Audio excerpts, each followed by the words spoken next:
It's been days since Alchemy of Souls Season 2 premiere, and we are finally beginning to digest the events of episodes 1 and 2. The first 2 episodes were satisfying and fast-paced. We finally got to understand the events that happened 3 years ago after Jang Wook's resurrection and Mutiok's rescue. But it also confused us as there were potholes in the plot. But one of the things we did notice is the repetition of some of the events of the first season. That's why today, I'm going to talk about the events in Alchemy of Souls Season 2 that mirror the events of the previous season and the possible outcome. But first, don't forget to subscribe to this channel and turn on your notification bell to be among the first to see our content. Thanks. By now, we might have seen the first 2 episodes of Alchemy of Souls Season 2. Did you notice the similarities in the storyline between the new season and the previous one? It is almost as though history is repeating itself right before our eyes. In the first episode of the Alchemy of Souls Season 2, we noticed Jang Wook was introduced in a fight scene just as Naksu was introduced in the first season, fighting with Park Jin. This could be the Hong sisters' way of letting us know that Jang Wook will be the dark, strong and complicated one in this new season, just like Naksu was in the last season. At the end of the second episode, we all saw how Jang Wook and Naksu entered a partnership. They both declared their marriage and claimed each other before the unanimous assembly. Just like Jang Wook and Mutiok did in the first season, with Mutiok acting as Jang Wook's master and, at the same time, his servant. The difference is that Buyun, who we know is Naksu, needs this partnership to escape the barrier-clad room where her supposed mother, Ho Kyung, plans to keep her forever. While in the first season, Jang Wook needed the partnership with Mutiok, who was Naksu, to unlock his energy gate and learn new skills and spells from the shadow assassin. Therefore, Jang Wook is the unspoken master of this new partnership. We are yet to know if this means that Jang Wook, the master in this alliance, will get Buyun out of every tight fit just as Mutiok did for him in the previous season. Will they have the strong master and servant bond Mutiok and Jang Wook had in the last season? We will know as the story progresses, but we can predict that this alliance will lead to love just as Mutiok and Jang Wook's led to love in the first season. Naksu, who is called Buyun in this new season, can be predicted to mirror the lightheartedness and devotion of Jang Wook in the last season.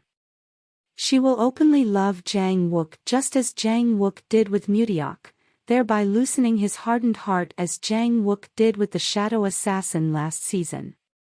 Before the season premiered, we all expected Jin Moo to continue being the villain just as he was in the last season. But we didn't anticipate him probably employing the same method he used last season.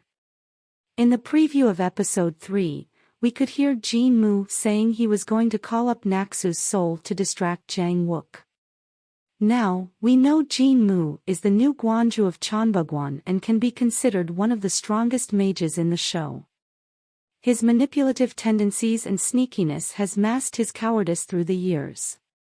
In the new season, he might try to control both Jang Wook and Buyun by evoking Naksu's spirit to distract Jang Wook from Buyun, thereby leaving Buyun open to his manipulations just as he was able to manipulate Naksu into doing his bidings in the last episode of the first season.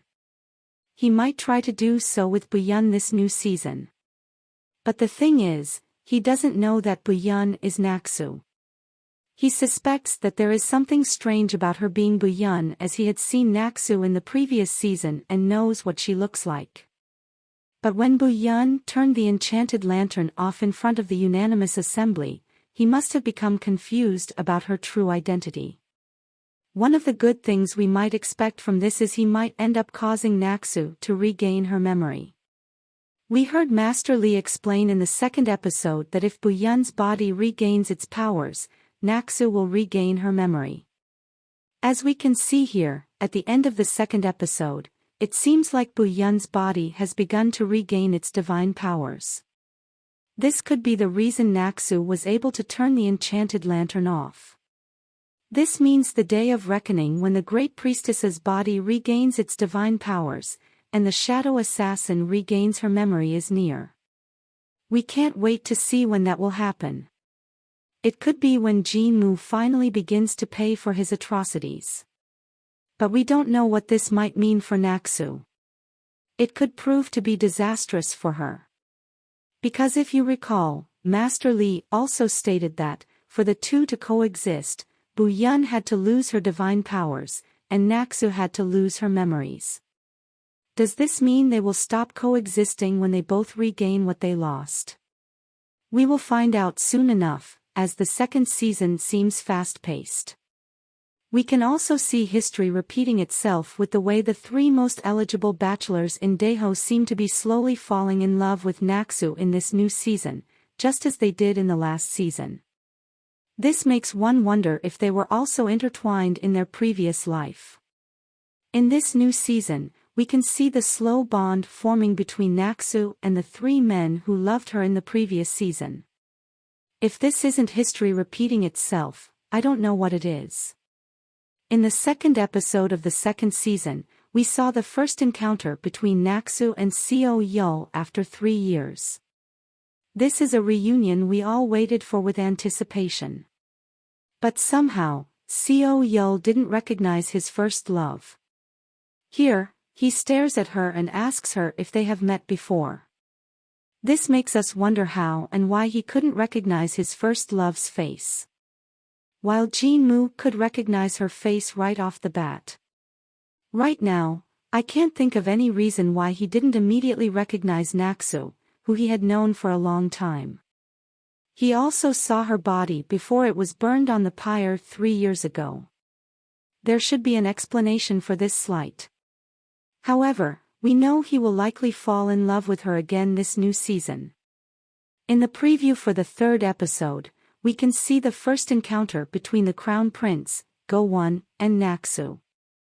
Going by the preview, the Crown Prince and Naxu will have a similar relationship as they did in the previous season, Naxu being open and expressive with the Crown Prince. This could make the Crown Prince fall in love with her as he did in the first season. Then Jang Wook, we already knew they would be drawn to each other just like fate. But what makes their relationship seem like history repeating itself is the formation of an alliance just like they did in the previous season. Did you notice any other similarities between the new season and the first one? Let me know in the comment below. Stay tuned for more videos on theories, recap, and so much more. So make sure to like, share, subscribe and turn on your notification bell to be among the first to see our content. Thanks for watching, bye.